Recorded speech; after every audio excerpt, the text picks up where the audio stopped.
Everyone, welcome to our webinar today. Our topic for this webinar is Batteries 101 Part 3, Safety and Environmental Considerations for Battery Energy Storage in Massachusetts. This webinar is being presented by Clean Energy Group and the Clean Energy States Alliance. Before we get started, we have some quick webinar logistics to go over with you. If you've attended one of our webinars in the past, you may notice that we have a shiny new webinar layout. It is a bit of an adjustment, so we appreciate your patience and your help as we make this platform switch within the new version of GoToWebinar. We encourage you to provide us with feedback in our post-webinar survey or via email, stuff you need to know. As in the past iteration of this platform, all attendees are in listen-only mode. You can submit your questions and your comments via the questions area of the webinar console. We'll save 15 plus minutes at the end of our presentations for an audience Q&A. We'll get to as many questions as we can. Speaker bios are available in the materials section that used to be called the handout section. So look there to read bios of our three wonderful speakers. The new iteration of GoToWebinar has a captions function, which you can turn on for yourself. Could be helpful. It does a pretty decent job with those.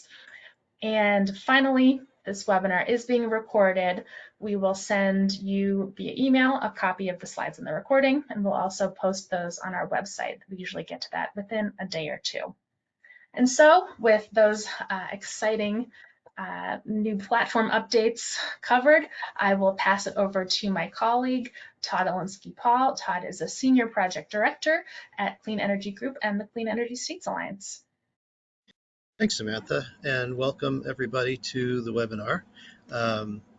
As Samantha said, this is a new platform for us, or a new version of it, so do the best we can. Please bear with us.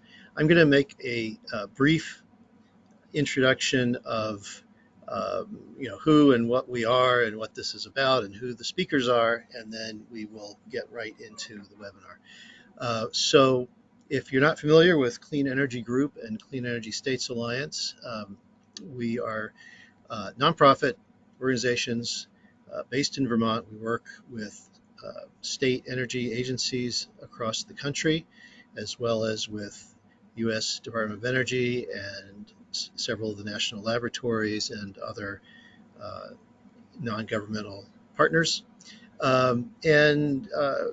So Clean Energy Group is sort of a broad advocacy organization for clean energy. And Samantha, if you could just advance the slides, please, that would be great. So some of the relevant work that we do, given that this is a part of a series on energy storage, we have the Clean Energy Group's Resilient Power Project, which was started following Superstorm Sandy in 2012, and really focuses on small, behind-the-meter solar and storage systems for critical infrastructure resilience. Next slide, please. And then on the Clean Energy States Alliance side of our sort of divided but connected house, we do several things with our state members, and you can see the membership here on this slide. Of course, DOER is a member. Next slide, please. And so one of the things we do is called STAP, which is the Energy Storage Technology Advancement Partnership. This is a long-running project under contract with Sandia National Laboratories, funded by DOE Office of Electricity. This focuses on large-scale energy storage demonstration projects, as well as webinars, case studies, and policy support for state energy policy and program development around energy storage. Next slide, please.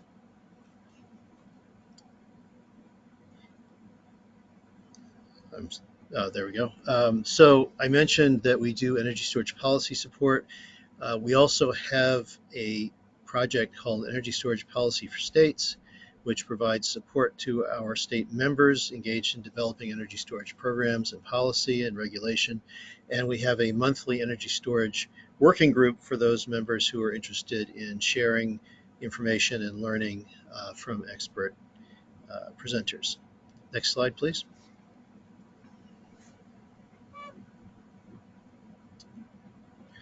So let's see. We are going to hear from these speakers in reverse order to what you see. So I'm Todd Olinsky-Paul. I'll be the moderator. We're going to hear from Brian Engel, the Director of Business Development at Amphenol and the President of NatBat. Then Ken Willett, the Executive Director for the North American Fire Training Directors. And then Kimberly Roth, a wetlands analyst for the Massachusetts Department of Environmental Protections. And we will, again, get to as many questions as we can. Probably I will not interrupt the speakers with questions unless there's something that needs to be answered right away, such as what does that acronym mean, or how do you read this graph, or something of that sort. Otherwise, we will hold the questions till the end and get to as many as we can. And so please type them in as you think of them, and that way I can be sort of going through them during the presentations and prioritizing the ones that seem most relevant. Next slide, please. That's the last intro slide. Oh, okay. I thought we had more. Okay, so oh, you're right. Sorry, Todd. Oh, we do have more. I wanted to put this webinar in context because it is, as I said, part of a four-part series. This is number 3 in the four-part series. The first one was an introduction to energy storage that was held on May 15th. Then we had webinar number 2 in the series, energy storage benefits and applications, held May 30th. Next slide, please. And that brings us to today's webinar, number 3 in the series, considerations for battery siting. We'll be obviously covering fire safety, environmental considerations, and security, among other things. And then the fourth webinar in the series, which is, I think, yet to be scheduled, will be coming up sometime in the next few weeks. So if you're interested, make sure you register for that. And if you missed the first 2 or either one of them, you can go to our website. All of these webinars are recorded and archived along with the slides. So you can go watch the webinar recording, or you can download the slides from the Clean Energy Group website. And one other thing I wanted to note, so this webinar series is for informational purposes. The object of this is to answer questions, provide information. It is directed to Massachusetts, although it's open to everybody. So if you are from Massachusetts, or if you are, for example, representing a municipality or an agency of Massachusetts, and you want to identify yourself as such when you ask a question, we're going to try to prioritize the Massachusetts relevant questions. So it doesn't mean you can't ask a question that's not specific to Massachusetts. You can. It's just that because this is being done in collaboration with Massachusetts agencies, we're going to try to prioritize Massachusetts relevant questions. Okay. Is there another slide, or is this the last one? That's it. Okay. So I will now hand you over to Brian, and we will, as I said, type your questions in because we'll get to them at the end as we are able. Brian? I need permission to share.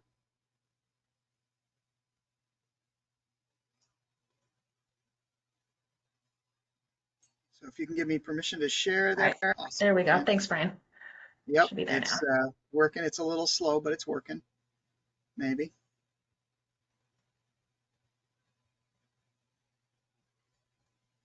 There we go. Okay. Sorry, computer's a little bit slow today. Let's make sure that we've got this up. Can everybody see my screen? Perfect. Okay, fantastic. All right, as I said, I'm Brian Engel, Director of Business Development for Amphenol's Advanced Sensor Group. Amphenol supplies significant product into the battery energy storage market, bus bars, sensor technologies, as well as a variety of other different products.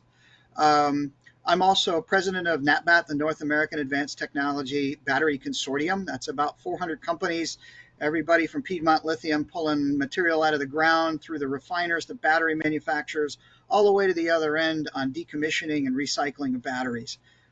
We work very closely with the Department of Energies as a nonprofit organization. We support the LiBridge initiative, which is to stand up a vertically integrated material supply chain for batteries within the North American market. I also chair the SAE Battery Standard Steering Committee. So when it comes to mobile applications, whether they be, as they say, rolls, floats, or flies, we write a lot of the standards recommended practices within that market space. So as you've probably, if you've attended the previous sessions, you're aware already, that global demand is really driving this energy storage market. This is not a local or regional play. This is a global play.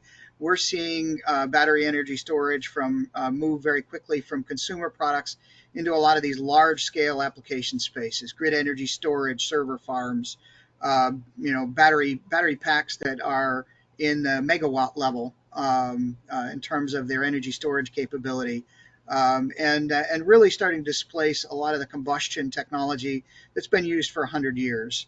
It's a whole infrastructure. It's everything from manufacturing the batteries, utilization of the batteries in various application spaces, all the way to the end of life and reuse from decommissioning, discharging, and then recovery of critical minerals for reuse in new batteries. So it is a continuously renewable product. Electrons are much easier to collect, transport, and store than petroleum products.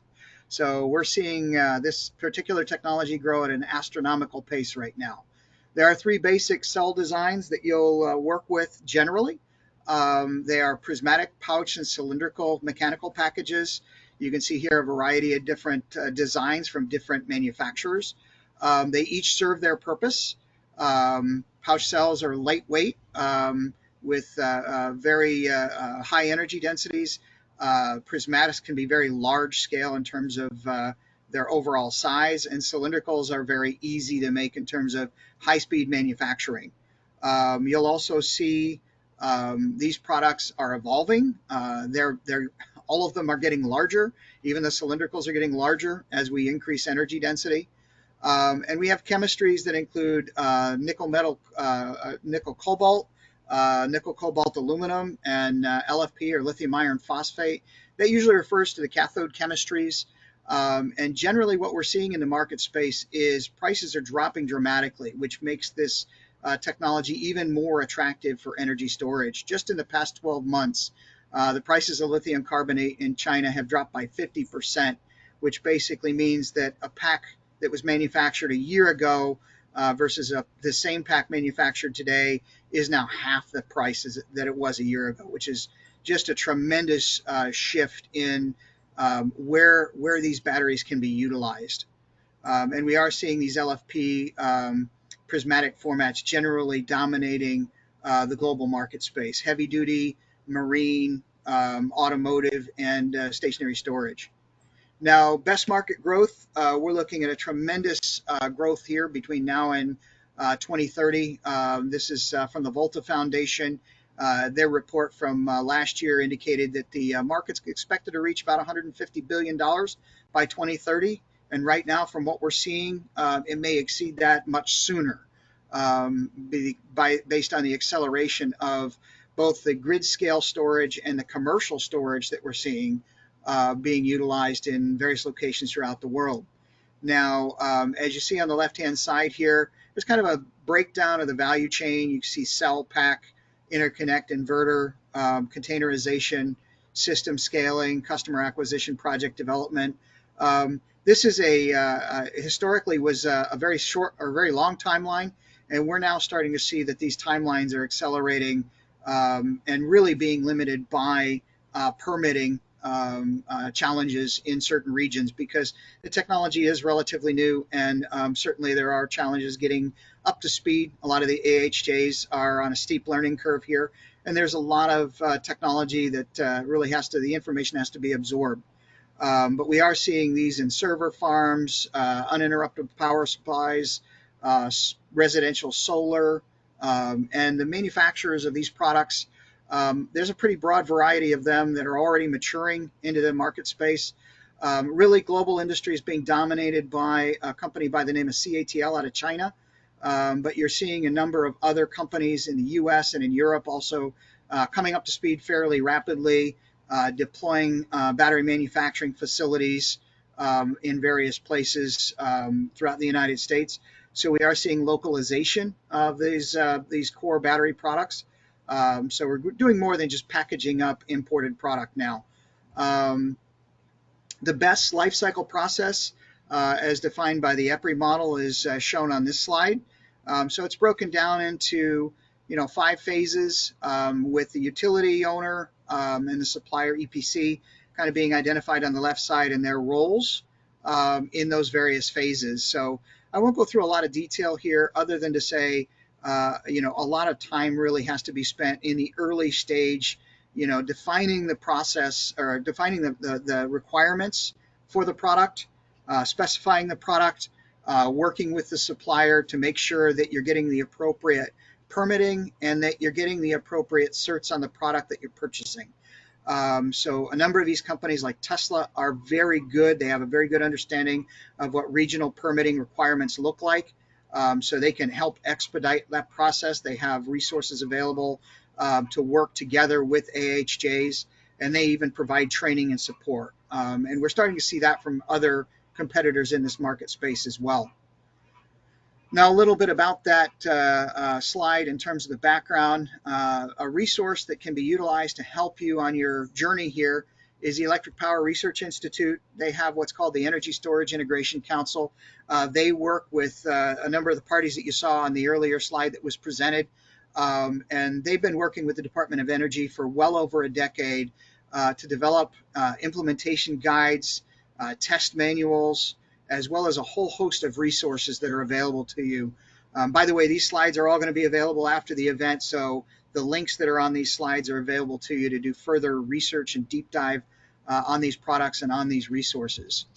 Now, I do want to address kind of the concern in the room, which is generally safety. So battery incidents catch headlines. We know that. It's a new technology. It's interesting. It has challenges.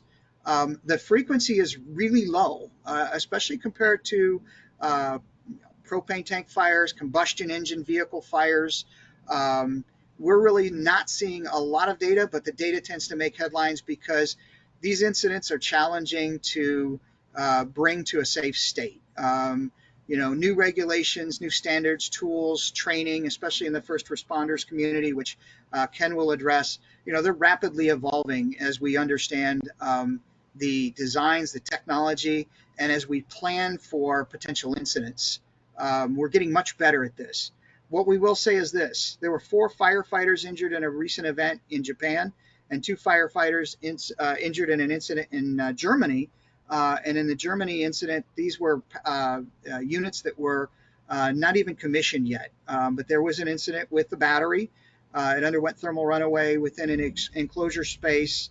Unfortunately, in the learning curve, in both cases, these firefighters didn't know that it's unsafe to enter the enclosure space when you have an incident within the enclosure, because you do have explosive gases that are over their auto ignition temperature that are being generated. And just by exposing that enclosure space to oxygen, they were able to get a deflagration event. Unfortunately, they were in the path of deflagration and were subsequently injured. So these things make headlines. But we've made a lot of headway in developing regs and standards to improve the outcome. Now, some of the hazards that have to be addressed in battery energy storage, when you have a battery cell failure, you have flammable gas that's released. You have hazardous gas that's also released. You have high temperatures from the decomposition of these cells. Often those temperatures local to the cell are above the auto ignition temperature of the gases. In some cases, it's a self-sustaining reaction. There are oxides within the cell chemistry that then release oxygen when they decompose, which can support local combustion of the cell. So you have the risk of reignition events from damaged cells. Often it's difficult to access these cells. They're very tightly packed in these arrays. You have a potential for arc flash with these high voltage systems, just like you would in a transformer application. You also have a potential for thermite reactions. You've got metal oxides that are being released from these cells, where the iron and the aluminum can combine in a thermite reaction, generating a localized high temperature event. You also have inhalation, ingestion, and absorption hazards. So some of the considerations for first response and incident response is to provide easy and clear rescue and response guides, consistent training, consistent standard operating procedure, consistent and inexpensive tools. We get this quite often from the first responders community, this need for having something that is affordable for a lot of these volunteer firefighters, and Ken can get into that. Often the let it burn philosophy is a bit challenging to deal with from the public perspective, but it also helps bring those damaged systems to a much safer energy level. Water does work to put these systems out, but it does require an understanding of the cell system, of the structure of the storage device, how much water should be used, for how long, when is the system safe to re-engage. And then basically having workable procedures for de-energizing, decommissioning damaged systems.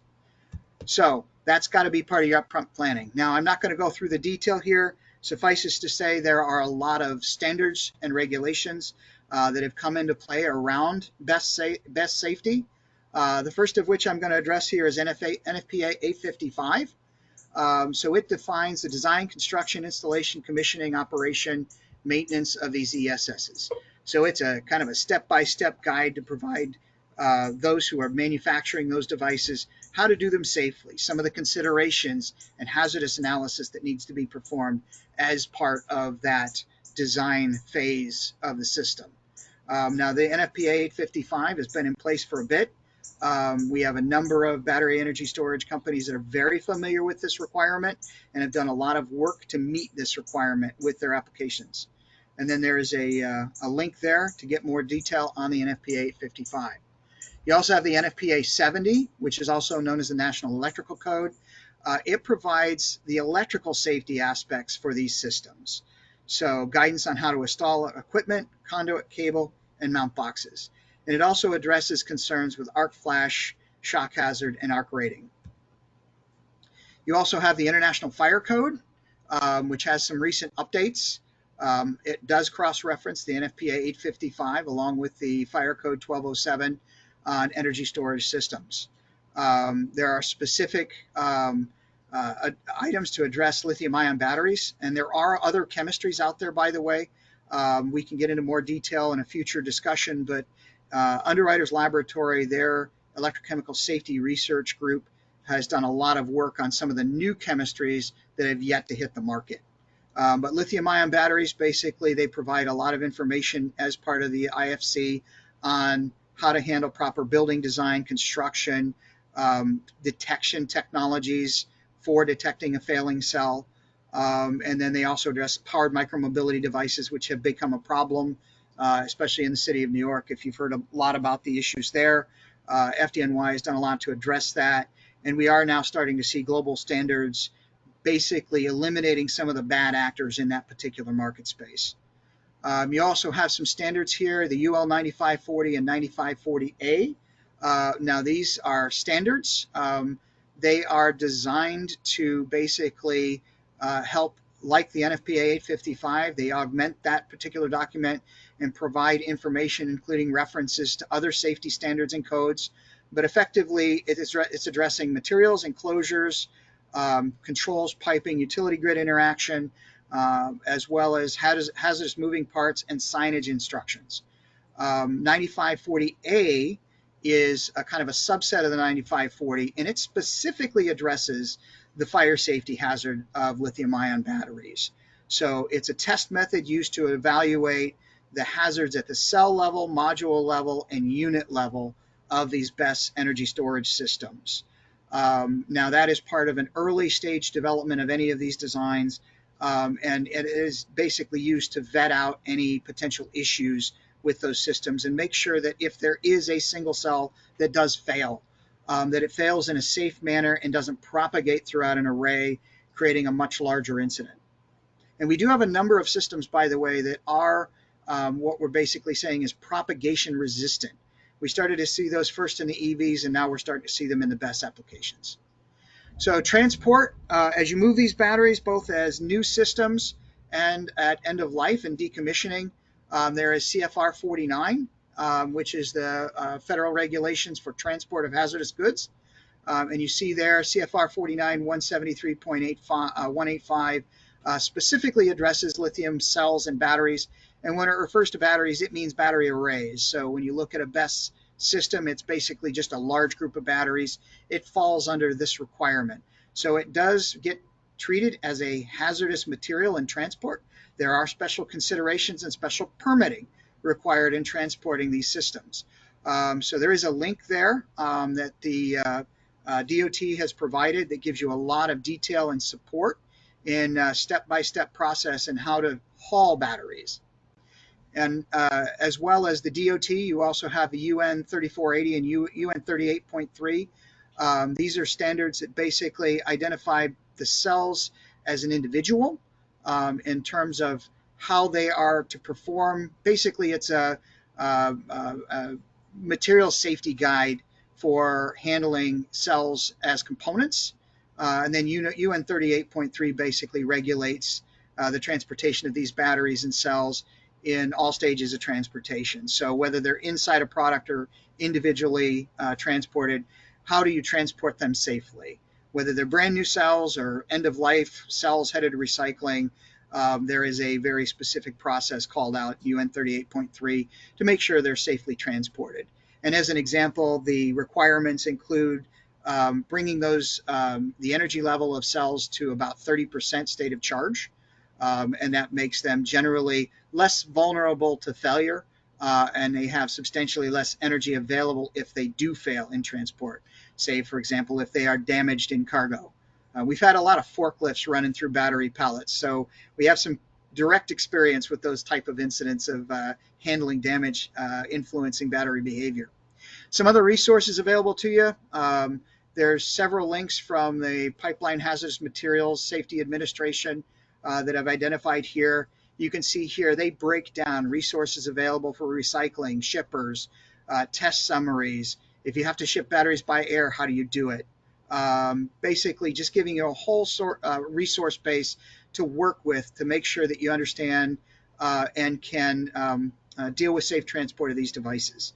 Also, Sandia National Lab, which is also a partner of our hosts here today, they have a whole energy storage safety guide. It's on the link below, but it basically is a continuous update of any of the codes and standards, facilitates the use of provisions, adopted codes, and basically helps you educate the public on applications of energy storage systems and how best to deal with them. So a number of resources here. The last page that I have here, some additional resources. NFPA, the National Fire Protection Association, they have a whole deck of safety guidelines as well as information for the public, battery facts and safety items, as well as UL, the Electrochemical Safety Research Institute. They provide a lot of this early stage data on new technologies. They also drive a lot of the early stage code development and standard development, especially around that UL 9540 and 540A. The picture on the lower right there is a good friend of mine and leader of that organization, but certainly they are and their team is available for you as a resource. So certainly Dr. Javarjan's team is very anxious to work with the public, would be happy to give you what they know and what they are learning about battery safety. So with that, I'll turn it over to the next presenter.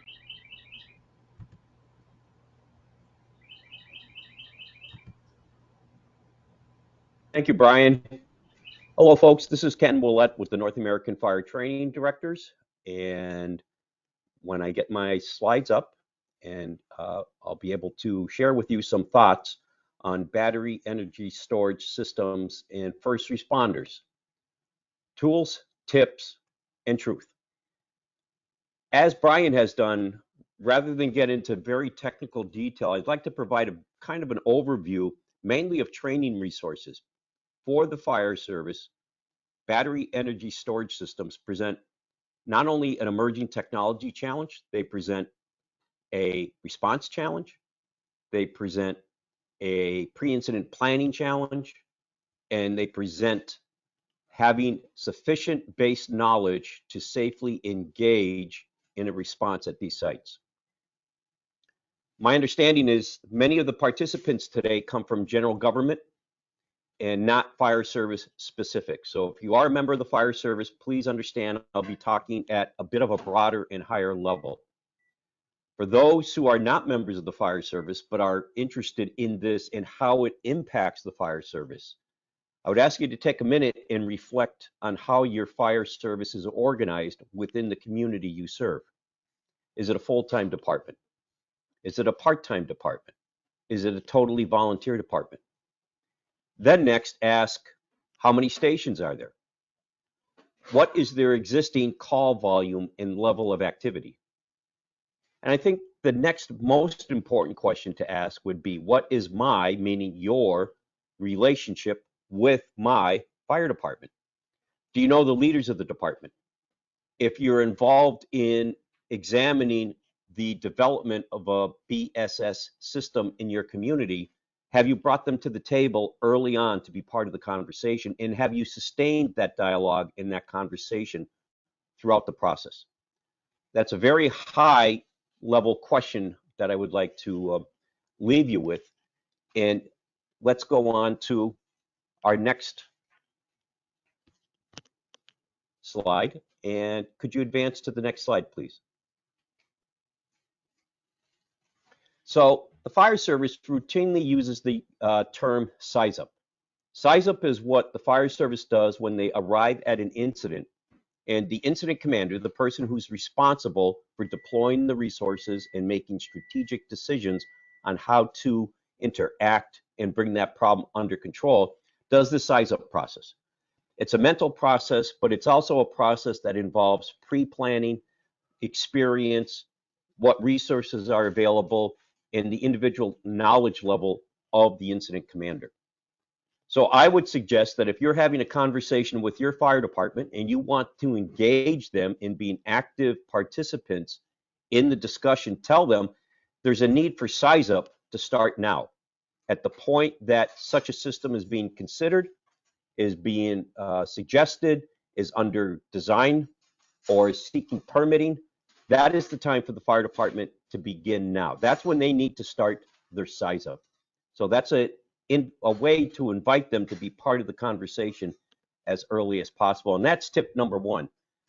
Have the fire department start their size up of battery energy storage systems as soon as it's on the radar screen of your local community. Important to this is research. There's plenty of research out there, and it can be difficult for the fire service to understand where can they go and get research that speaks to their needs, comes from a credible source, and reflects current science and technologies. And I'll be providing some examples of where they can go to get that.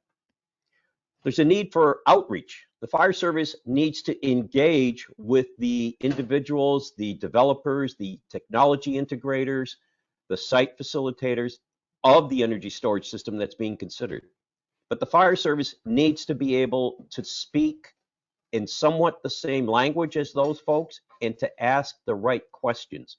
The questions that they ask will guide them as to how the system was structured, tested, designed, and certified. As Brian shared, there's a wealth of standards and testing certifications that are in existence, and the fire service needs to have a general understanding of those, and I'll talk a little bit more about that in a minute. Next is the planning piece. The responders are going to have to sit and analyze the challenges that they're going to face in responding to this. When they do this, they want to be informed about prior experience. They want to be informed by their level of resources, but more importantly, their level of knowledge of the specific system and the challenges that are posed. And also, what are the best practices? That should be part of the planning, is what are the established best practices if they have an incident in such a facility. And that comes to the last element, which is training. I cannot overemphasize the value of having training from a credible source available to the fire service and the community that's looking at a battery energy storage system. And this is critical for a number of reasons. First is so that they have the correct understanding of what the challenges are. Now, Brian mentioned that this technology has expanded and is continually developing. Much of our frame of reference for these incidents comes from pre-existing technology and practices. And what is in place today creates a much safer challenge for the fire service. They still have to be thoughtful about it, and we'll talk about that. But their perspective on the challenges cannot be framed on incidents that took place 5, 10, and 15 years ago. The newer systems that are coming in are going to be installed within a different regulatory framework, a different permitting framework, and they are built to different designs and standards, some of which were not even in place. So it's important that the training be current and reflect current methodologies. And the next slide, please. So my tip number 2 is, after size up, is that the fire service has to become knowledgeable of those basic codes and standards for battery energy storage systems. And Brian shared with us some lists, and those lists have a lot of technical data. And I'll be the first to admit, when I was a fire chief and I was working with my firefighters, I could not expect them to take in all of that deep dive. A high overview, the key points to look for, but also to understand which ones were most applicable to the challenges we faced. So on the screen right now, you see a link to a document put out by the American Clean Power Organization, and it's a very high-level overview of the applicable codes, standards, and testing certifications for battery energy storage systems. Why do I recommend this for the fire service? Well, within the fire department, you will be doing a plans review of the energy storage system at some point. You will be inspecting it for its compliance with those sections of the fire code that apply. You will be looking at it from a response framework of how you can keep it safe for your individuals. And you'll be looking at it also from the life cycle point of view of the system and thinking about the decommissioning and those other elements. So you have to have a working knowledge. Also, this is the information that the developers of the systems are going to present to the fire service to validate that they've done their due diligence in meeting the best practices. So the fire service needs to have a basic understanding, but again, a very basic understanding. So that's one resource that's available. Next slide, please. So we get into the training, and my third tip is that the fire service knowledge of these emerging technologies does not keep pace with how rapidly these technologies are coming into play. So the fire service needs to engage in updating their knowledge with current information through a credible resource. So one of the very credible sources of information is the Fire Safety Research Institute, which is an affiliate of Underwriters Laboratory. And there's a link on the page. And this program here talks about the batteries that occur with fires that can occur within lithium-ion batteries. And it focuses more on the battery structure, the battery technologies, and some of the exposures. Well, that is the key element of a battery energy storage system, is the battery. That is where a lot of the data is showing the byproducts of combustion, thermal runaway, and incidents happening at individual cell and pack levels are creating the source of the incident. So the firefighter has to be able to understand that relationship, that terminology, that sequence of events. This training here that I've got online is a very good training for that. It includes data on thermal runaway and the best practice, and it brings a good focus to firefighter safety, what you can do for your own safety and how you approach the incident, utilize your tools and equipment, and then after the incident, return to service and do any decontamination that's needed.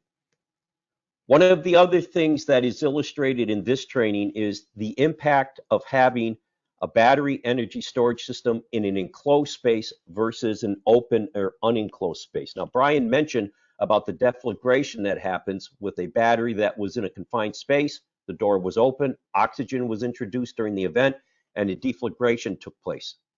If that same system had the same problem but was in a much more open area with well vented or in a field, it would not have the same impact. Firefighters need to understand that difference because it's going to play in to how they approach the event. So training like this helps them understand that difference and create the best practices for their department. Next slide, please.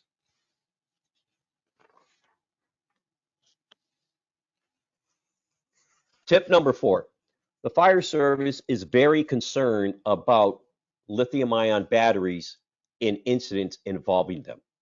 A lot of their concern comes from, as Brian mentioned, the events that have happened in New York City with the mobility devices. And that has certainly garnered a lot of attention. But with a battery energy storage system, you're looking at a different product. You're looking at something that has been designed to a high level of standard. By code requirements, will have testing and certification elements to it, and will be reflecting modern technology. I can share with you that some 12 years ago, I witnessed a battery energy storage system intentionally put into thermal runaway to create a fire. I've got to tell you, it was one of the most non-impressive events I've witnessed in my 35-year fire service career. The design of this particular system kept the exposure to the smallest level possible, and once open flame did develop, the fire that extended within the unit was of minor consequence and could have been easily extinguished through water in traditional fire extinguishing methods. Now, this was a very simple system, and since that time, these have grown to be much larger.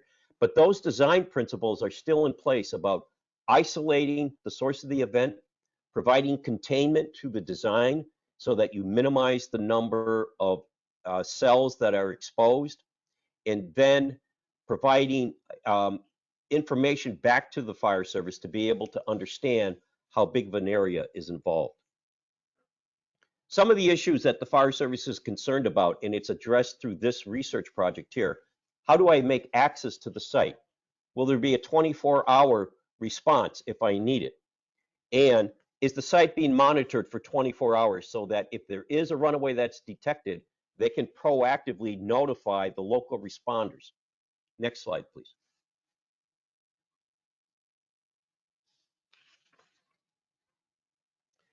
We're back to our friends at the Fire Science Research Institute and one of their programs which deals specifically on lithium-ion batteries. Also remember, your fire department most likely provides emergency medical response.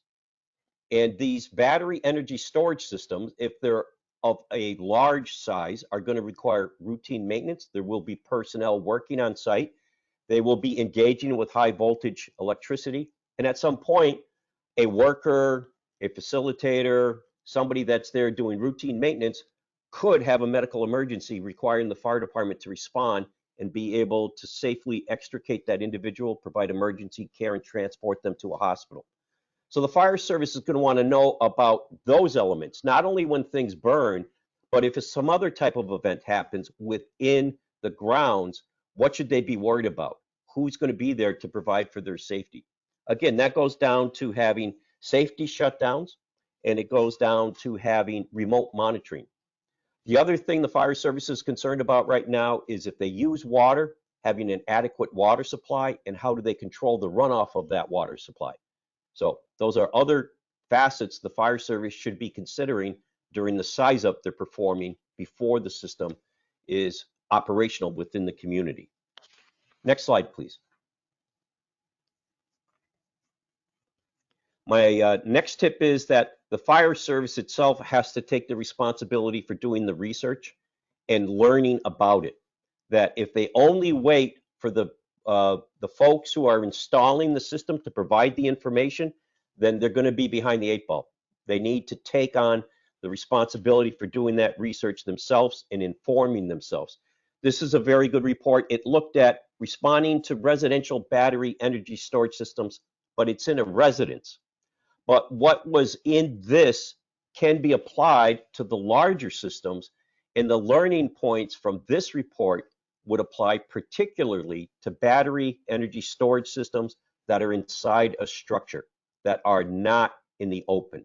So that's a very good report for that. This report also discusses stranded energy, disposal and removal of the batteries, and the return to service of the firefighters. All three of those elements are high concerns for the fire service. Next slide, please.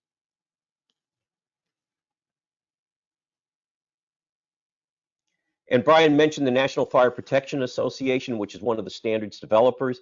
They also have a very good program on energy storage safety in solar. And my tip number 7 is train, train, train.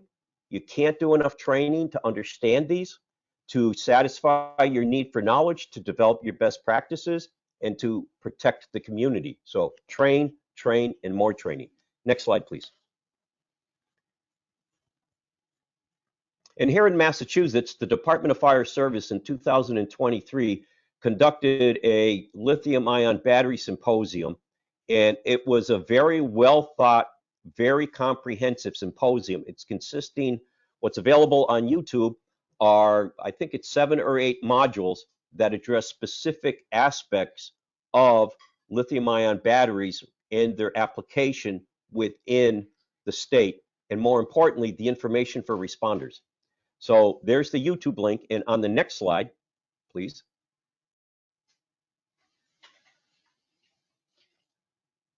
You will see the different segments that were covered in that. So these are all part of the program that was done by the Massachusetts Department of Fire Service, and it was taken from a Massachusetts-centric perspective. So it reflects the current state of the Massachusetts Code as it relates to these and the Massachusetts siting regulations. It's a very good resource for those of you who are in Massachusetts and are seeking to work with your fire department to ensure they have the correct knowledge and the correct information to be ready to accept the challenge of having a battery energy storage system in your community. And next slide, please.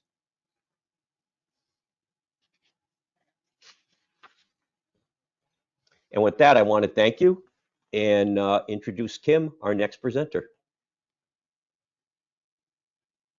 Thank you, Ken. Thanks, Ken. I'm just going to jump in here for a second, Kim, if you don't mind, because I was asked to give a little bit of background information on a recent decision having to do with the town of Medway and Massachusetts. And so the background on this is that one of the reasons for doing this webinar series from the perspective of the Massachusetts agencies involved was that battery systems are being proposed in municipalities where there may not be any prior experience in dealing with them. And so in some cases, municipalities or advocates are objecting to these battery proposals. And so this occurred in Medway with local advocates objecting to the siting proposal for a battery system. And the matter went before the Energy Facilities Siting Board, but that EFSB decided that it wasn't in their jurisdiction, I guess, or they didn't have the authority, so it went to the DPU. And the DPU made a decision, and this just came out the end of June, I believe. They issued an order granting the request for exemption from individual and comprehensive requirements of the Town of Medway's zoning bylaw and approving the request to construct and operate a transmission line. So, and I guess that's a transmission line relative to this battery proposal. So there's a lot more information on this that I'm sure folks from the state can provide if you're interested, or you can look it up. But I was asked to give that as background. And I just want to say, on a related note, when I used to work, I worked in batteries storage now for the last 12 years. But prior to that, I spent a few years working in the wind industry, or working for nonprofits, but looking at wind siting and permitting.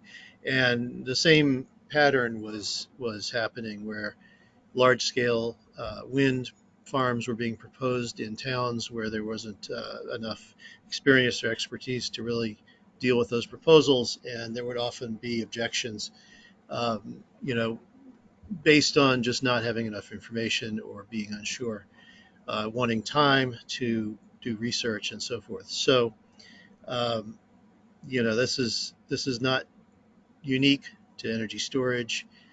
We see it in lots of cases where new technologies are being introduced, and people just need information, and that's what we're hoping to provide today. So I will hand it over to you, Kimberly, and go back off screen. Thank you.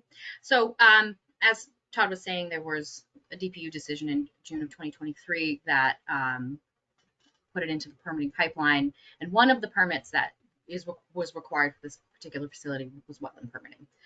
So I'm just going to talk about wetland permitting today and some of the considerations that we put into reviewing projects. So we'll do a little bit of a quick Wetlands Protection Act in Massachusetts overview, including jurisdiction. We'll talk about the permitting pathway, what are performance standards and stormwater requirements, when does Mass DEP review, and a little bit more about that Medway case study. So the Wetlands Protection Act was written to protect 8 public interests, including private and public water supply, groundwater supply, fisheries, wildlife habitat, land containing shellfish. It's intended to prevent pollution and storm damage and control for flooding. There are a number of areas subject to jurisdiction. These are your classic wetlands. So any bank, wetland, dune, flat, marsh, swamp. But what's key is that it needs to be bordering on a water body. Additional areas of jurisdiction are land under those water bodies, land subject to tidal action, coastal storm flowage, land subject to flooding, and riverfront area. And I've circled riverfront area here because I've seen 2 of these battery energy storage system appeals, and both of them were situated in riverfront area. So riverfront area can look a little bit like this. This is just a graphic here. It's found along jurisdictional rivers from the Wetlands Protection Act, and it extends 200 feet from the annual high water. So I hope you can see my cursor. So here you have a cross section of a river. You have your base flow, which is what you would see typically throughout the year, but the waters can swell and you'll get this mean annual high water line. So it can coincide with the top of bank or not. It's generally within reason there. And that's what we measure that 200 feet from. It can be 25 feet in a densely developed area, and those areas are specifically called out in the regulations. This does not have buffer zone, which we'll talk a little bit more about. And importantly, it may overlap with other wetland resource areas. So riverfront area can look like an upland. It can be considerably dry, but it may overlap with other wetland resource areas as well. So buffer zone is 100 feet from any inland, any of the Wetland Protection Act, but in the inland sense, it's your banks, which are found along your streams, lakes, and ponds, bordering vegetated wetlands, which is your marshes, swamps, wet meadows, and bogs. And a note, again, that riverfront area, land subject to flooding, and land underwater do not have an additional buffer zone. So permitting process. Massachusetts is a home rule state, meaning that local communities have kind of a first crack at a lot of permitting and review of projects in their municipalities. So under the Wetlands Protection Act, an application is submitted to the Municipal Conservation Commission, which is the issuing authority, and Mass DEP. A Conservation Commission is often made up of volunteers that are appointed by a select board or city council, and sometimes they have a professional agent who's on staff, and sometimes they don't, and sometimes it's just that volunteer board. Mass DEP at the time of submission does a administrative and technical cursory review and may or may not provide technical comments for the commission to review along with a file number. Commissions are required to review applications to ensure compliance with the Wetlands Protection Act, its regulations, and any local wetland bylaws or ordinances that they have passed in their communities. Those are appealable. Those decisions are appealable, and Mass DEP is the appeal agency, essentially. Appeal requests under the Wetlands Protection Act are submitted to Mass DEP, and Mass DEP becomes the issuing authority. Appeal requests under a local bylaw or ordinance would go to court. So performance standards. All of the wetland resource areas have performance standards, and they're listed in the regulations that need to be met. They're different for each wetland resource area. Some are limits on alteration. Some are, if you exceed a certain threshold, you need to do wildlife habitat study. They're different for each one, so it's important that you take a good look at each of the resource areas involved in the project. and then the project eventually must be designed and conditioned to meet those performance standards. There's also stormwater requirements in the Act. So stormwater management needs to be managed by some stormwater BMPs and show that the project complies with the 10 stormwater standards. It's required for all projects in an area subject to jurisdiction or buffer zone that are industrial, residential, housing developments, commercial, institutional, office, transportation, things of that nature, not a single family home. These battery energy storage systems tend to fall into that industrial category in our interpretation. So here are the 10 stormwater standards. Standard 1 means that there are no untreated discharges. Standard 2 is your peak rate attenuation, meaning that there's been a changeover from a pervious surface to an impervious surface. So you need to capture those flows so they're not flowing off site. Standard 3 is your recharge to groundwater. Starred that because we're going to talk about infiltration. Standard 4 is water quality. So we're thinking about total suspended solid removal. We're thinking about, is the water receiving water body and does it have a TMDL impairment? So thinking about other inputs in that area. I've bolded the ones that apply to almost all projects, and the ones that are not bolded, like what we would call standard 5, what we call a LUPO, land use with higher potential pollutant load, is not necessarily going to be related to these battery energy storage systems. This is where there's a commercial use that's going to end up having more than 1,000 trips per day, and we're concerned about oils and grits, and there needs to be additional treatments in the treatment chain. Standard 6 is for critical areas. These are projects located near a vernal pool or cold water fishery, and there are additional considerations. Standard 7, redevelopment. These are projects where there's already a significant amount of impervious surface, and you're reusing or reducing that amount of impervious. All projects have to have a construction period pollution prevention and sedimentation control plan. All projects for standard 9 have to have an operation and maintenance plan. And for standard 10, there's a no illicit discharge statement, meaning there are no non-stormwater discharges on site that are, underground connections, etc. So quickly to go over the permitting timeline, I think it's really important that applicants and municipalities and project proponents have an understanding of what to expect when they're submitting a permit. So on the left, we have kind of a flow chart of just what generally to expect. So after the submission of a complete notice of intent, the Conservation Commission has about 21 calendar days to hold a hearing. And again, remembering that this is a community we have open meeting law here. So the communities are often involved, especially in projects of where there's new technology or concerns or citing concerns, etc., because there are legal ads required. They go out into local papers of circulation. There are butter notifications that are required. So these go out to people's who either are neighbors or own land that neighbors these properties. So folks get involved. Once that hearing is opened, and I have a little arrow here because it looks little, but this was where the bulk of time can become. So there are often multiple meetings. There are going to be site visits. The commission's going to come out. The agent's going to come out. They're going to look at the land. They're going to look at the project in reference to the land. There may be project revisions and plan changes. And a note to consider is that many of these commissions can only meet monthly. So this is where a lot of good proactive measures that we're talking about can save you a lot of time in the long run. Once the public hearing is closed, the commission then has 21 calendar days to issue an order of conditions, either an approval or a denial. There's a 10 business day waiting period, and that's the appeal period, where an order of conditions can be appealed to Mass DEP for a superseding review. And then once it comes to Mass DEP, we do the same thing. There's a site visit and informal hearing. There may not be project and plan changes to ensure that the project is adequately conditioned to meet performance standards. Who can appeal? So the applicant can appeal should the commission deny. The property or landowner, if not the applicant, an aggrieved person, they have to demonstrate standing here.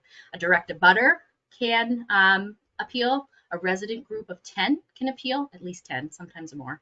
And then Mass DEP can appeal, and we call that an intervention if we do not feel that the order of conditions has been adequately conditioned to meet performance standards.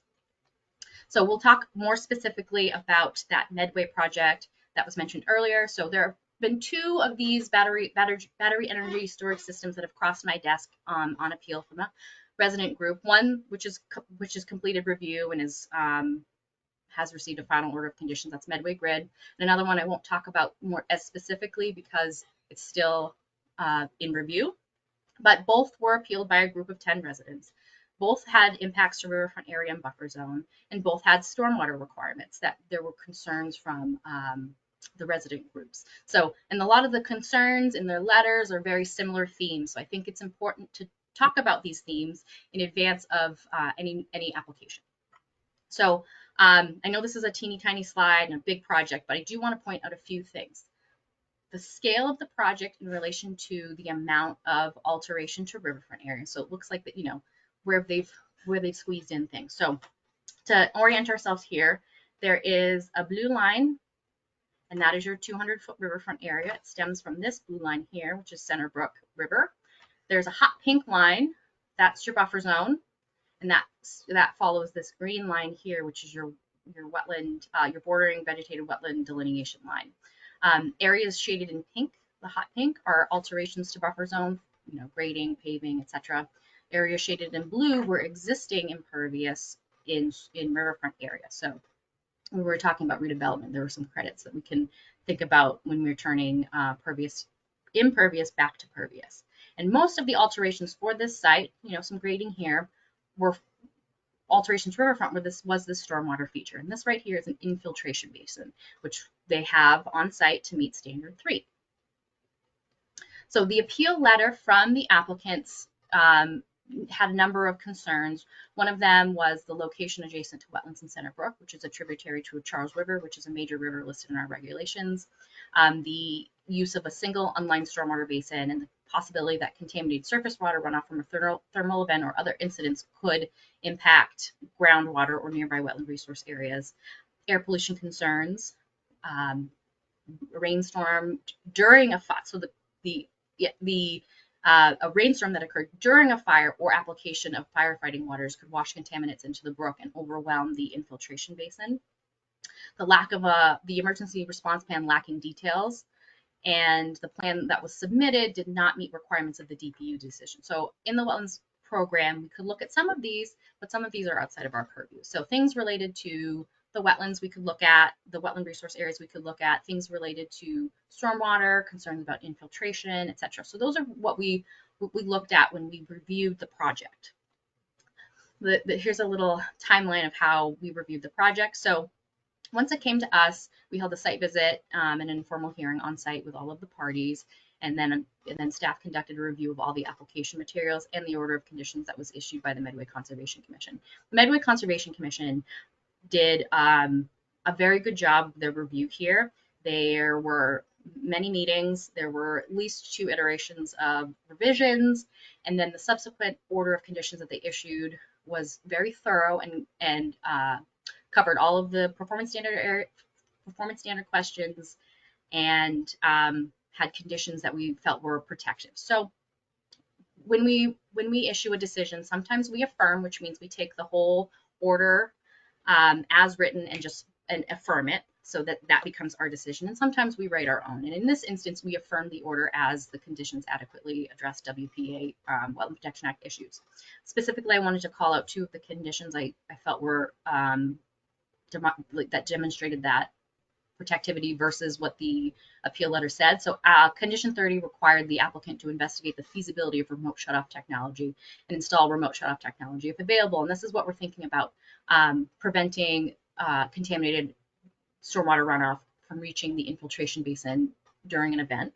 And then condition 96 required additional protective measures to prevent the migration of potentially contaminated discharge to wetland resource areas during and after a hazardous spill or a thermal event. So this was, again, shutting off the runoff into the infiltrating system and cleanup afterwards. So soil removal, soil testing, things of that nature.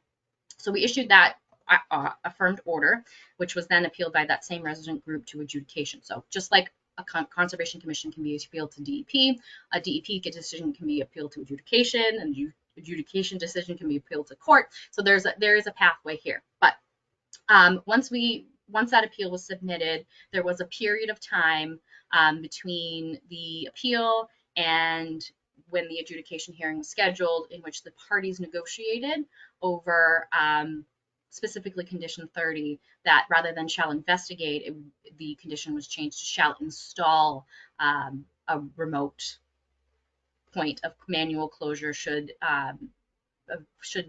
conditions in an emergency event make it so they couldn't enter the facility. So making sure that there was that remote shut-off technology to prevent those flows from reaching the infiltration basin, which would then eventually infiltrate into the wetland resource area. So our big considerations that we've seen in these is that it's really important that you include these safety measures in a stormwater design for worst case scenarios, including remote shut-off measures. This is what your community is looking for in order for it to be protected and safe. Include your emergency response and hazardous waste cleanup in your stormwater operation manual plan ahead of time. This can save you, these 2 steps can save you hopefully a lot of time in the permitting process. And then while this really isn't part of the wetlands review, the community is begging for an established emergency response plan prior to the wetland permitting stage. And I think Ken did a really excellent job of outlining what the fire department and the community should be thinking about when they're establishing these emergency response plans. And because of the access to the community with these open meetings, the wetlands and the wetlands process can kind of become a catch-all for concerns. So we're hearing a lot of this, but this is not within our purview. So anything you can do prior to submitting that ensures the safety of the design can, I think, help quite a bit. So thank you for your time. Great. Thanks very much. I'm going to ask that all the presenters come back on screen if you can, please. Turn your cameras on.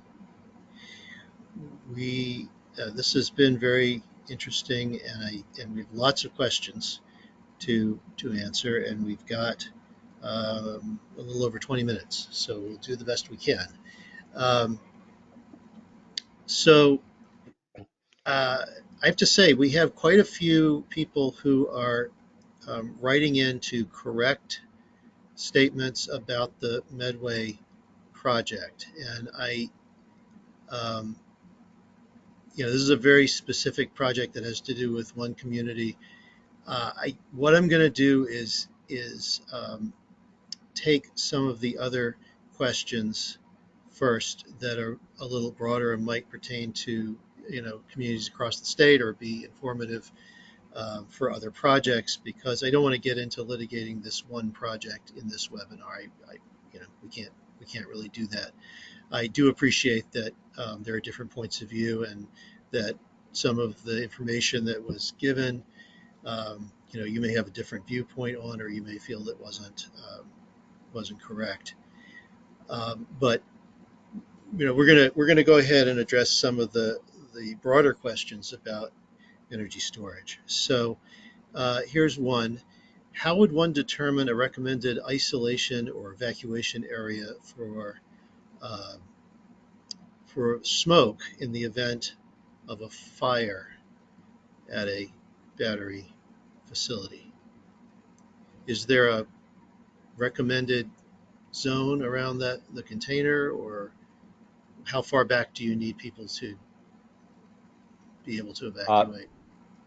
Todd, some basic guidance would be and there is still research going on as to what exactly the byproducts of an incident involving a battery energy storage facility is. A lot of it's going to have to do with the chemistry of the batteries itself and what they know about that. And then you'll have the components that may, and I'm speaking from a fire perspective, that may have been involved in the fire. From a firefighting point of view, if the fire extends beyond the contents of the battery cell, beyond the battery chemistries, into the system that is housing it, then that would be treated as a fire in an industrial or a mechanical space would be. It's natural to assume that you're going to have smoke that's going to be containing carbon, some petrochemical items and whatnot, similar to what you would have in a normal structure fire. That being said, if people are concerned, there is established evacuation not evacuation zones, but isolation zones for hazardous material releases that identifies the initial area that you keep as a hot zone and you restrict entry into while you're investigating. That comes from the Department of Transportation Emergency Response Guidebook. And while I can't make a one-to-one correlation between a BSS fire, I understand somebody trying to do an emergency response plan and have a credible source for an immediate isolation zone while they investigate. I would refer them to the Department of Transportation Emergency Response Guidebook. Yeah. Okay. Thank you.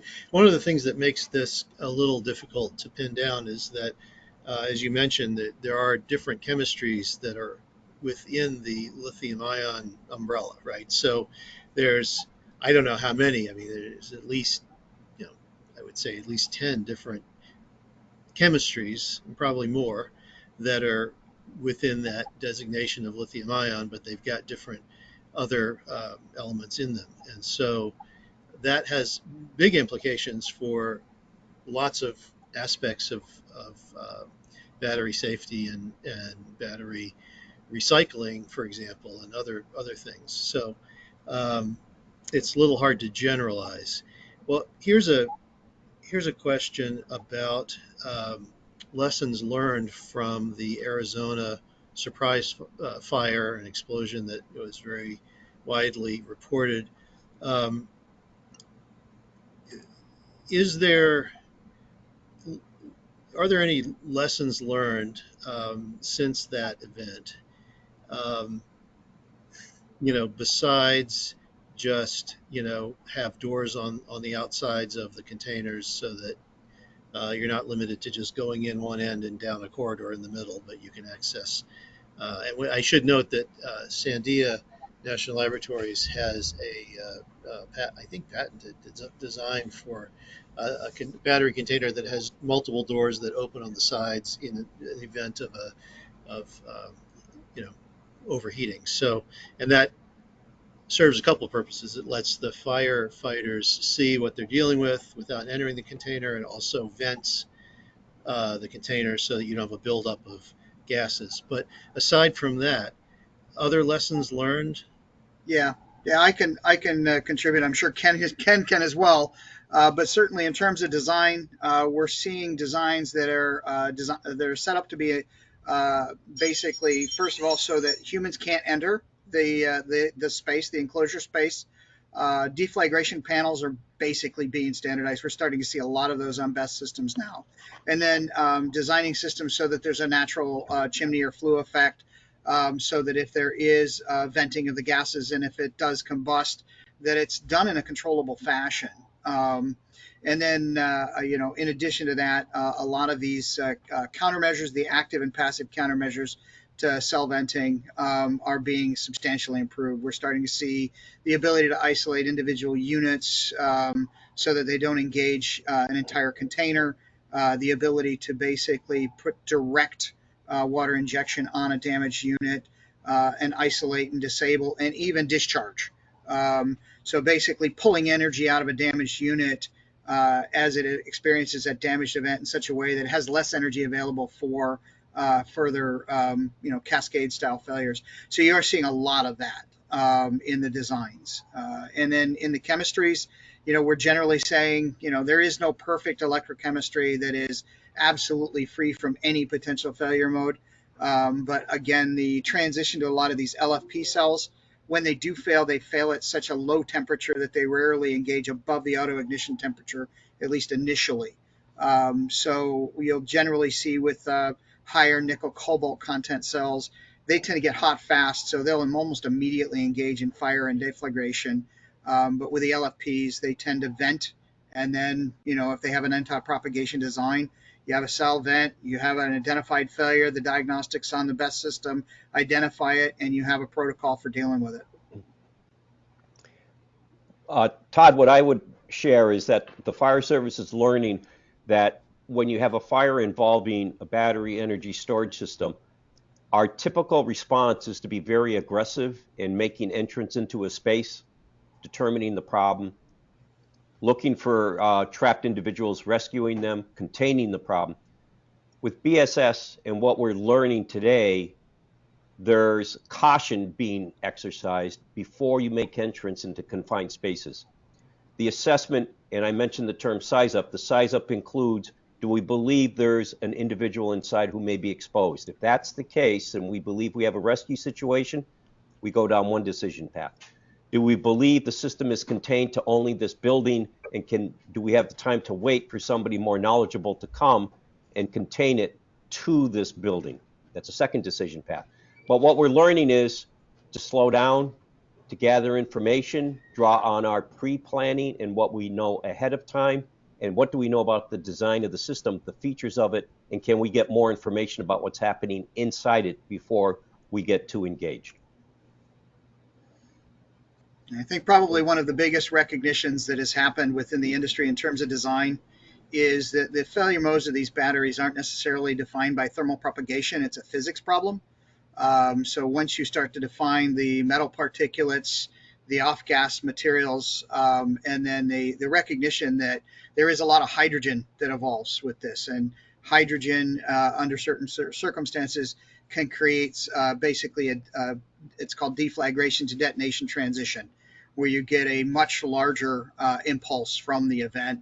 And the recognition of that hazard and designing around that hazard and identifying that hazard. So detecting even a single cell venting in a large enclosure space is a capability that the industry has developed in the past, I'd say 5 to 7 years.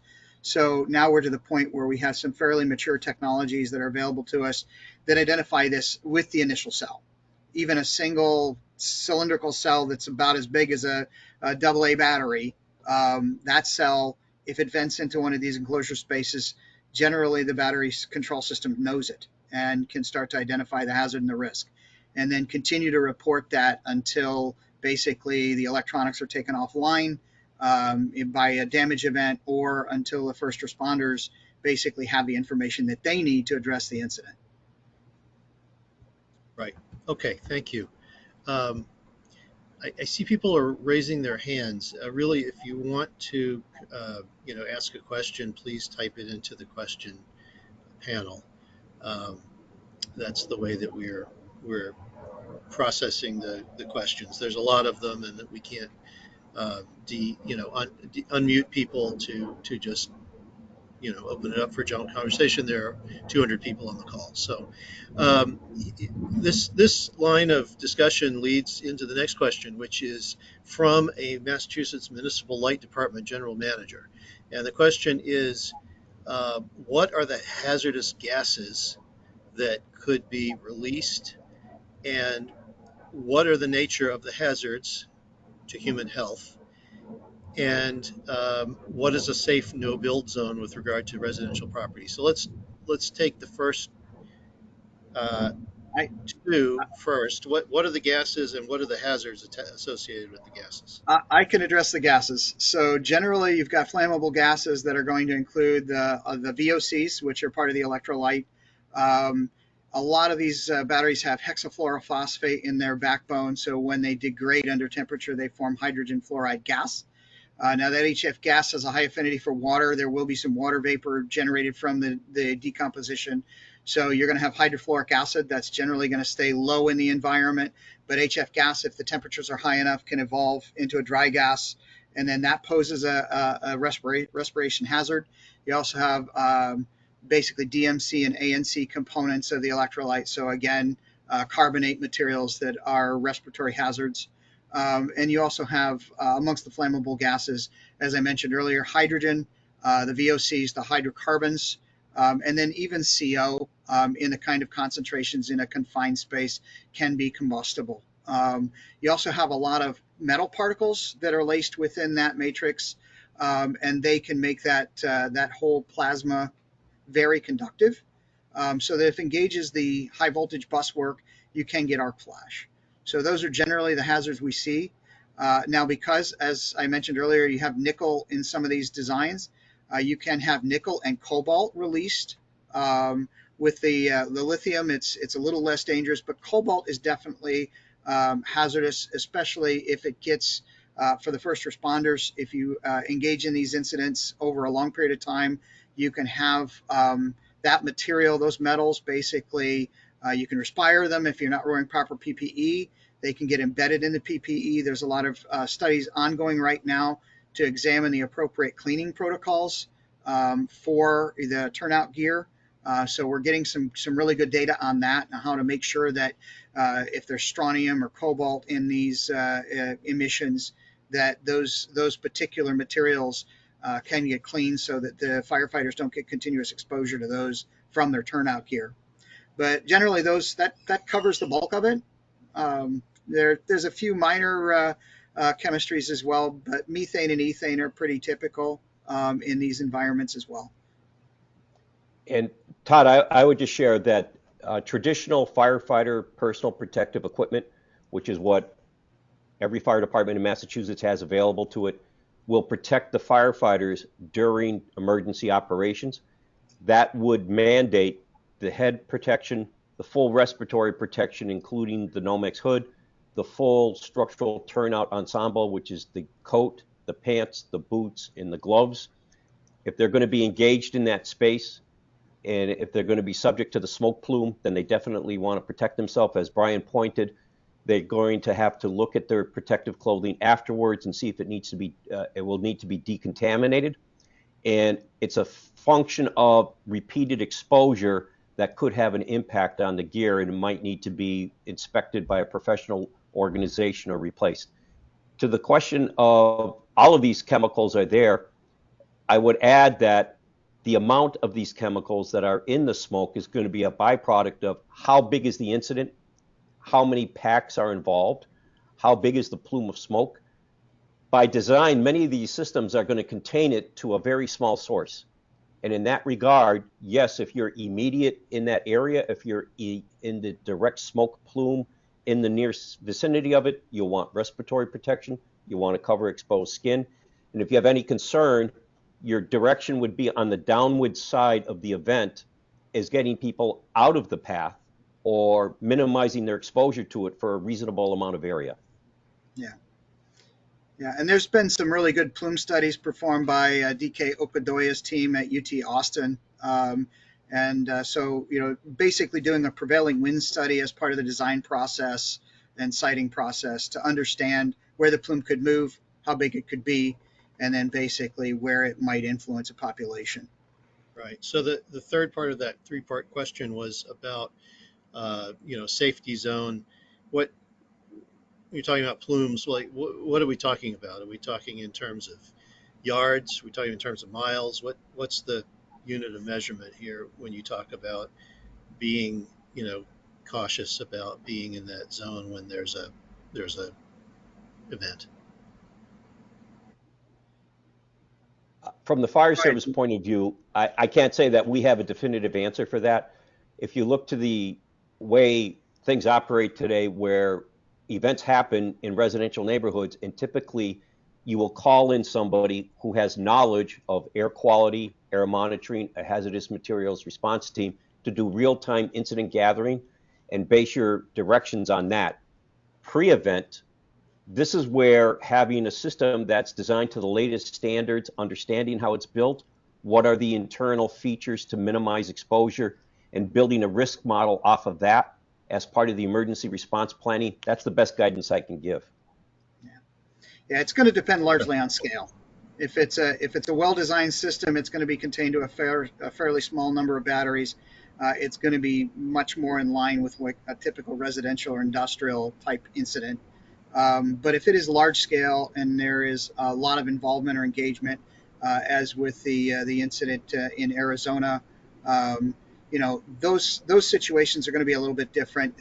And I'll give you an example. The warehouse in Morris, Illinois, a couple of years ago, we brought the EPA, local EPA, on site. They had the instrumentation to monitor that plume to help make the determination of whether or not to evacuate. This is new technology, and we are putting, tools in the first responders' hands. But we also need, there's some development still going on, because we can't just look at the condensate plume and smoke from these incidents and say that's the extent of the envelope of the danger. Some of these gases are dry gases. They're going to be invisible, especially in low light conditions. So being able to define and describe that envelope, a lot of that work is continuing. But again, this is support of NFPA, the Fire Safety Research Institute, and people Yeah. like Ken really helping drive that. We only have a few minutes left, so I want to ask you to respond to the next couple of questions really, briefly, if you can. What about impacts on aquifers and drinking water wells from runoff after a fire or similar event? Do we have any actual information about whether there's a problem there? I do There not. is okay, yeah, there is some good work by RISE. It's the research institute in Sweden on runoff materials. We also have some data that was generated again by UT Austin from an incident that was basically a controlled experiment. And I think Ken Victoria might have some. Victoria Hutchison at NFPA may have some recent data from the studies that they were doing on the EVs. Um, Mhm. and I don't think she's ready to publish yet, but we do have some information. And when it is in a report that's available, we'll certainly make sure people are aware of it. And as far as the RISE Institute's document, I do have that. So as far as the hazards go, the hazards are going to be fairly typical of an industrial fire. You're going to have some metals. You're going to have some volatiles that are going to get into the water in the environment. As I mentioned before, hexafluorophosphate is currently used quite a bit in these cells, and that's going to be very similar to a PFA. So that is probably one of the biggest long-term concerns we have about any of that effluent getting into a water source. Yeah, so I do want to mention that a lot of times when we start digging into these kinds of questions, we inadvertently what we're sort of doing is comparing potential impacts from in this case, a battery system fire to sort of potential impacts from not having a battery there, which of course there are none because there's nothing there. But you can't really make that comparison because the reason the battery is there is that something is needed. So if something is needed, then you have to compare the battery to whatever the other somethings would be that would provide the same service. So, for example, if it's a uh, peak reduction or capacity service, you might want to compare the battery to a modern F-frame gas peaker plant because that would be the other kind of technology that would be called upon to provide those services. And as we know, yes, there are issues potentially with battery fires. There are also potentially issues with natural gas leaks, fires, explosions. Yeah, We've Todd, seen I might be able oil to. Yeah, spills. There's all kinds of things, right? So just to keep in mind for people that when you think about this, think about it in terms of there's a whole range of technologies that potentially can provide some of these energy services. None of them is completely without potential hazards, and so you kind of have to keep that in mind as you think about it. yeah, Um, Todd, yeah, I might be able to help frame that up. So there was a recent study that FSRI has done that compares the emissions from electric vehicles with their internal combustion engine counterparts. And because so much of the vehicle is already plastic, the bulk of the emissions are really the plastic burning. The batteries are a much smaller contributor overall. And so, what we find in most of these modern systems is it's the structural components that contribute the most. There's more mass to them, and generally, if they're lightweighted products or fairly modern products with corrosion resistance, you're going to see a lot of materials that are going to be not related to the batteries that are going to be the biggest contributors to either sure. what's going to end up in the effluent or in the air. Yeah. Now, that being said, there are improvements that can be made, and I think this has to be the last question. Somebody wants to know about other non-lithium batteries that may be coming to market and how close those are to widespread commercial adoption. I saw recently there's a couple of factories in China now that are producing sodium-ion batteries, and I think there's a large sodium-ion battery facility that's being built in China. So, and there's a lot of talk about sodium ion and taking over for lithium ion for stationary applications, because the lithium ion is really in high demand for Yeah. EVs. So, So, other Dr. than that, anything else you want to mention up and coming before we sign Yeah, off on that? I can respond to that. So Dr. Javarajan's team has been testing sodium ion batteries. We do have a lot of the chemistry data from their failure modes, solid state, some of the lithium sulfur chemistries, such as those developed by Lighten, are all being tested against a specific set of standards where we're getting a lot of this information very early, long before they're being implemented in BESS systems. So that new knowledge is contributory toward improving safety. Great. Well, thank you all very much, and thanks to everybody who joined us and stayed with us for an hour and a half. This has been really informative. I'm sorry we didn't get to all the questions. We almost never get to all the questions because there are just too many, but um, we do the best we can. Again, there is a fourth upcoming webinar in this series. You will see an announcement when that gets scheduled. And Samantha, do you have any further announcements on upcoming webinars? I see we have some here on the screen. Yep, a couple listed on the screen. Like Todd said, we're working on scheduling part 4. We'll have the slides and recording of this webinar sent out to everyone today or tomorrow. And if you have any feedback about the updated GoToWebinar platform, you can email us or put it in the post-webinar survey, and we would very much appreciate it. And we will be sending out a link to the recorded webinar, correct? Yes, the slides and the recording will Okay. come out via email.